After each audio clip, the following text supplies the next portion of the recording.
사랑합니다. 저는 지난 시간에 성도에게 가장 귀한 것, 성도가 가장 빛나는 순간은 바로 우리와 가장 가까이에 있는 배우자에게 선행으로 또 하나님의 마음으로 그 배우자를 존귀히 여기고 존대할 때 성도가 가장 빛나는 순간이다라는 말씀을 나눴습니다. 지난 시간 나눈 말씀도 어떻게 보면 우리에게 참 적용하기 어려운 말씀일 수 있는데, 오늘 말씀은 아예 오늘 우리가 함께 읽었던 본문 17절 말씀에서 하나님께서는 우리가 고난당하기를 원하신다라고 말씀을 하십니다. 이 말씀만 떼어놓고 보면 조금 오해를 할 수 있기 때문에 지금까지 베드로가 어떤 맥락으로 이 얘기를 이끌어 왔는지를 간략하게 다시 한번 되짚어보고 오늘 말씀을 나누려고 합니다. 먼저 베드로는 이 베드로 전서의 말씀을 정말 여러 지역에 흩어져 있는 그리스도인들에게 편지로 보냈습니다. 그런데 이 편지를 받는 그리스도인들의 상황은 고난을 받는 그리스도인들이었습니다. 그래서 베드로가 이 편지를 보낸 이유는 이 고난을 당한 그리스도인들에게 우리가 믿음에 흔들리지 말고 이 믿음 위에 굳건하게 서서 고난을 이겨내도록 격려하기 위해서 편지를 썼다라고 생각을 하시고 이 성경을 읽으면 도움이 많이 될 텐데요. 그렇다면 베드로가 얘기하는 고난이란 무엇이며 또 고난을 어떻게 이해해야 되는지, 어떻게 이겨내야 되는지를 우리가 생각하면 좋을 것 같습니다. 베드로는 고난을 당한 그리스도인들에게 우리가 고난을 당한 내용에 대해서 먼저 얘기하기 전에 우리가 받은 복음이 얼마나 귀하고 얼마나 영광스러운 것인지를 먼저 설명합니다. 우리가 받은 복음에 대해서, 우리가 받은 구원에 대해서 설명한 내용이 1장 1절부터 2장 10절까지 이어집니다. 그 내용들에는 여러 가지 내용이 있는데 그 내용을 간추리면 우리가 받은 구원은 결코 포기되지 않는 구원이다. 너희가 받은 영생은 썩어지지 아니할 씨로 된 것이다. 푸른 마르고 꽃은 시드나 주의 말씀은 영원하다. 이런 말씀들이 2장 10절까지 쭉 이어지면서 우리가 받은 구원이 얼마나 값진 것인지에 대해서 성도들에게 다시 한번 이 구원의 기쁨을, 구원의 영광을 설명합니다. 그 다음에 바로 2장 11절부터 오늘 본문 말씀까지 베드로는 아주 직설적으로 우리가 고난을 받아야 된다라고 고난에 대해서 얘기하는데요. 그것을 어떻게 좀 정리를 해보았는지 앞에 화면을 보면서 함께 생각해 보시겠습니다.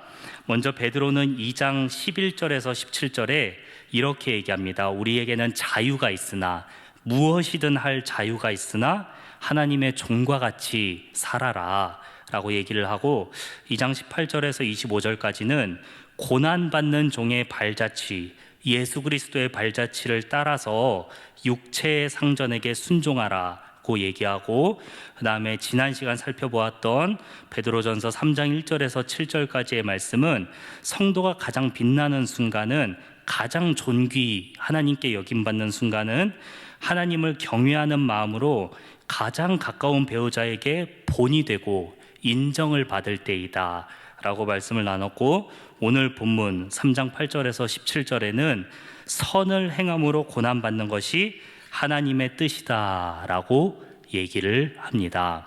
그러니까 베드로는 이 우리가 받은 구원의 감격과 구원의 영광에 대해 설명한 다음에 바로 우리는 하나님의 종과 같이 살아야 된다라고 얘기를 하면서 점점 더 그 범위를 좁혀서 얘기하고, 그 다음에 오늘 본문에 이르러서는 아예 직접적으로 우리는 선을 행함으로 고난을 받아야 한다. 그것이 하나님의 뜻이다 라고 얘기를 하고 있습니다.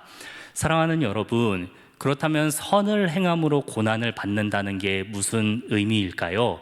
우리가 하나님을 믿고 예수님을 그리스도로, 우리의 구원자로 믿을 때에 따라오는 어려움들이 있습니다. 우리가 가볍게 쉽게 생각을 해본다면 아마 이런 어려움도 생각할 수 있을 것 같습니다. 우리가 일주일 내내 우리에게 맡겨진 직장에서, 가정에서, 학교에서 또는 각각의 삶의 터전에서 정말 수고를 많이 하죠. 이렇게 열심히 수고를 한 다음에 세상의 사람들은 주말에 놉니다. 쉬어요. 그리고 공휴일이 돼도 쉬고 그렇게 쉬는데 우리는 이제 주말이 되면 또 하나님께서 각자에게 맡겨주신 사명을 따라 직분을 따라서 우리는 하나님께서 우리에게 맡겨주신 여러 가지 사역들을 감당합니다. 또 하루가 열심히 우리가 수고롭게 보냈다 하더라도 이렇게 수요일이 되면, 금요일이 되면 또는 새벽에 우리가 나와서 하나님께 정해진 시간에 예배를 드리고 기도를 합니다. 예수님을 믿는다는 것으로 인해서, 예수님을 믿음으로 인해서 세상의 사람보다 더 수고하는 부분이 분명히 있습니다. 그렇다면 이런 것들이 선을 위하여 받는 고난일까요? 아니면 우리가 예수님을 믿는 믿음으로 인해서 또한 세상에서 하면 안 되는 여러 가지 행동들이 있죠. 도덕적인 이유로, 또 기독교인이라는 이유로 우리가 관념적으로 기독교인이면 세상에서 이렇게 하면 안 돼 라고 하는 것들이 있습니다. 그런 어떤 부도덕한 일들을 우리가 쉽게 하지 못하는 것이 선을 위해서 고난을 받는 것일까요? 베드로는 이 고난에 대해서 쭉 얘기를 하다가 오늘 본문에서 이 8절에 이렇게 시작을 합니다. 내가 마지막으로 말하노니 라고 하면서 선을 위해 우리가 고난을 받는 것에 대해서 뭐라고 또한 설명을 하냐면은 이 앞서서 예수님처럼 살아야 된다, 예수님의 종과 같이 살아야 된다, 육체의 상전에게 순종해야 되고 우리에게 가장 가까운 배우자에게 또 존대하고 존귀히 대해야 한다라는 말 다음에 내가 마지막으로 말하노니 라고 하면서 오늘 8절에서 이렇게 얘기합니다. 마음을 같이 해라. 형제를 긍휼히 여기고 사랑해라. 그 다음에 겸손해라. 그리고 악을 악으로 갚지 말아라 라고 8절과 9절에서 얘기를 합니다. 그러니까 베드로가 얘기하는 것은 우리가 이 앞전에 생각했던 예수님을 믿음으로 인해서 우리에게 찾아오는 조금의 불편함, 소극적인 불편함을 뛰어넘어서 상당히 적극적인 행위로 이어지는 것을 알 수 있습니다. 형제를 사랑하는 것, 마음을 같이 하는 것, 그리고 겸손한 것, 악을 악으로 갚지 않는 것, 이것이 왜 선을 행함으로 받는 고난이라고까지 표현이 될까요? 사실 이런 것들은 우리가 느꼈을 때에는 너무 좋은 가치이고 우리가 쉽게 할 수 있는 것들이라고 생각하지만 상당히 어려운 것입니다. 상당히 어려운 것이죠. 마음을 같이 하는 일이 쉽습니까? 어렵죠. 형제를 사랑하는 것이 쉽습니까? 어렵습니다.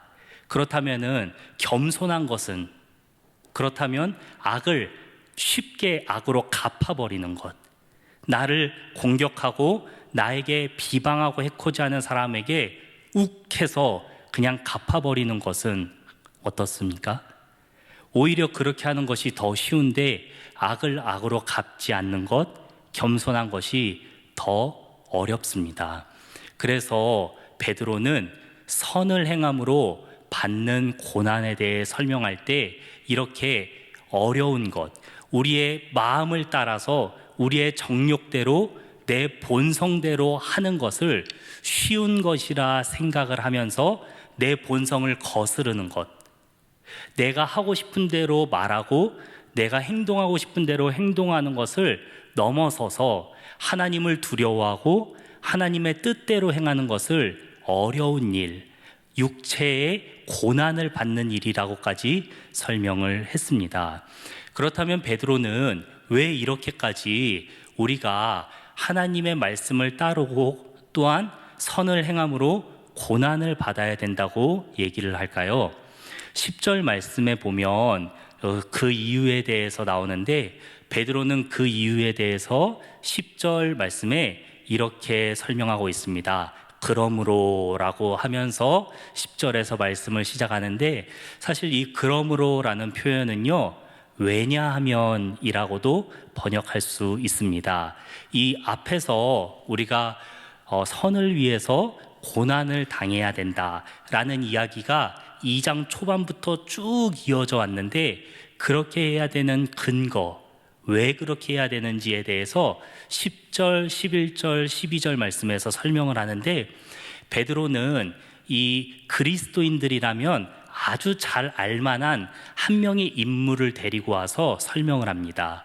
왜 우리가 내 본성대로, 내 마음대로 하는, 내 정욕대로 하는 쉬운 길이 아니라 내 정욕을 죽이고 본성을 거스르면서 하나님의 뜻대로 하는 어려운 길을 선택해야 되는지 다윗이라는 사람을 소개하면서 이유를 얘기하는데요, 바로 이 10절과 11절, 12절 말씀은 시편 34편의 말씀을 그대로 가지고 와서 인용한 것입니다. 시편 34편의 말씀은 다윗이 사울 왕을 피해서 도망 다닐 때 지은 시입니다. 특별히 그렇게 도망 다니던 중에 가드, 이 블레셋의 가드 왕 아기스라는 사람 앞에서 다윗은 미친 연기를 하면서 살아남은 적이 있습니다.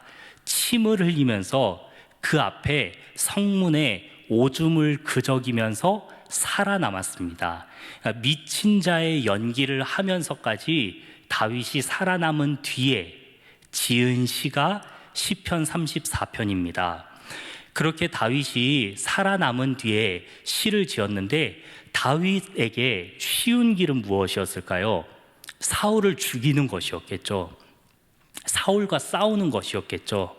내가 이 이스라엘을 지키기 위해서, 사울을 지키기 위해서 골리앗과 맞서 싸웠는데 감히 나를 이렇게 대합니까? 감히 나를 이런 대접밖에 못합니까? 라고 목소리를 높이면서 사울과 싸우는 것이 쉬운 길이었습니다. 정욕을 따르고 본성을 따르는 쉬운 길이었죠. 그런데 다윗은 그것을 선택하지 않았습니다. 어려운 길을 선택했습니다. 오늘 본문 8절에 나오는 마음을 같이하고 형제를 사랑하고 죄를 멀리하고 용서하는 것, 악을 악으로 갚지 않는 이 어려운 길을 선택했습니다. 고난받는 길을 선택했습니다. 바로 이때 다윗의 마음이 어떠했는지 우리 시편 34편의 한 구절의 말씀만 함께 살펴보도록 하겠습니다. 의인이 부르짖음에 여호와께서 들으시고 그들의 모든 환난에서 건지셨도다. 여호와는 마음이 상한 자를 가까이 하시고 충심으로 통회하는 자를 구원하시는도다. 의인은 고난이 많으나 여호와께서 그의 모든 고난에서 건지시는도다. 아멘. 다윗의 마음에는 딱 한 가지 생각이 있었습니다. 의인은 고난이 많으나 여호와께서 나를 건지실 것이다 라는 이 한 가지 마음이 있었기 때문에 다윗은 자신이 선을 따름으로 받는 이 고난에서 하나님을 의지하면서 악을 악으로 갚지 않을 수 있었습니다. 베드로는 이런 다윗의 시를 인용해서 고난받는 그리스도인들에게 우리가 고난받는 것이 하나님의 뜻입니다 라고 얘기하면서, 그 이유는 바로 하나님께서 우리가 고난을 받는 것을 기뻐하십니다. 그리고 우리가 고난받을 때 하나님께서 우리를 건져주실 것이기 때문입니다 라고 설명합니다.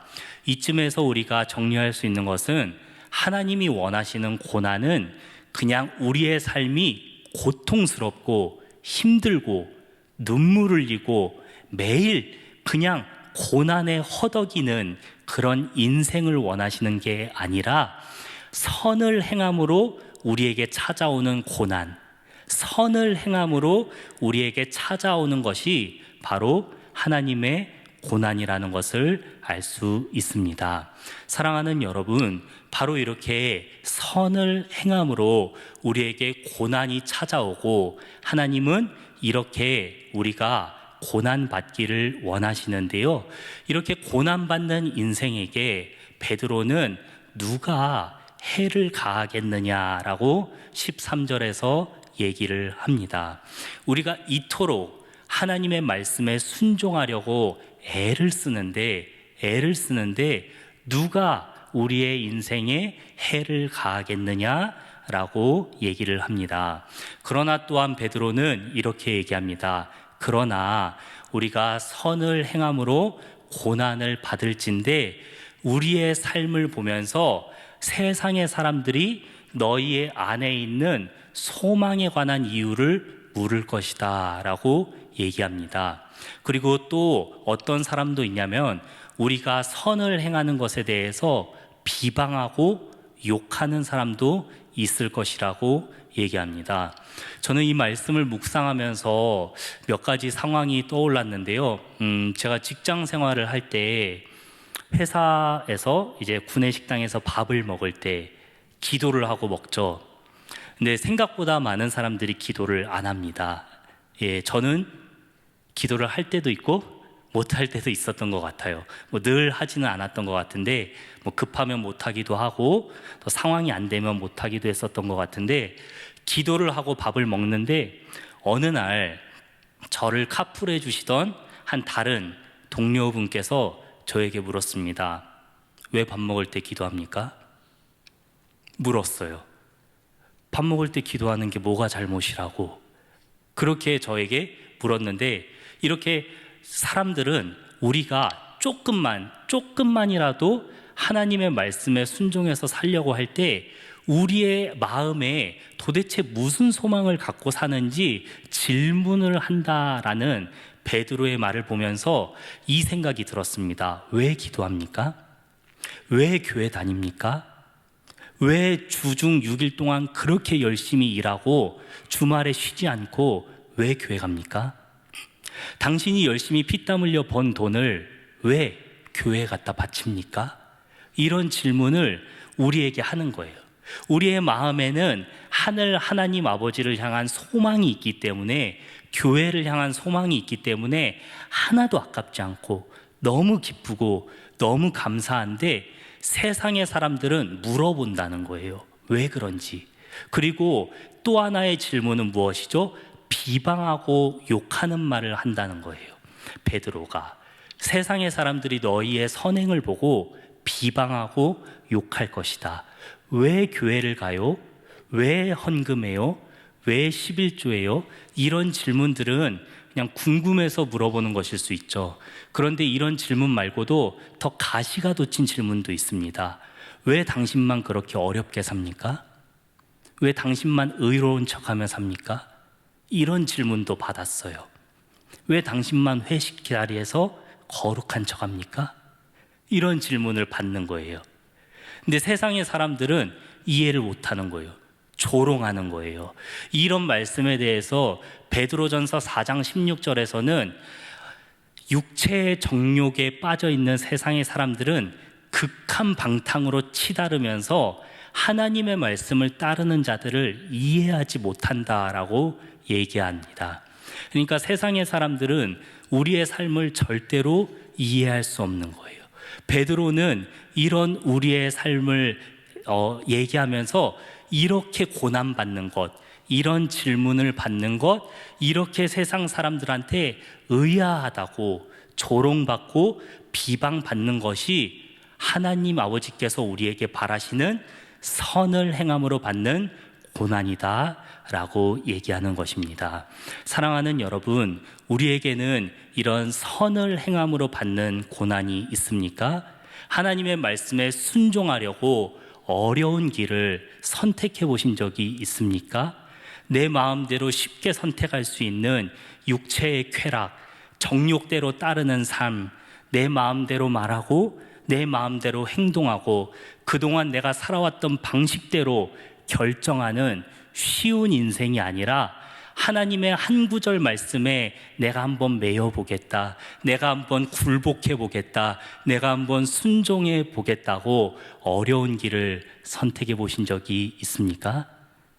저는 우리 교회가 이것들을 참 잘하고 있는 교회라고 생각이 듭니다.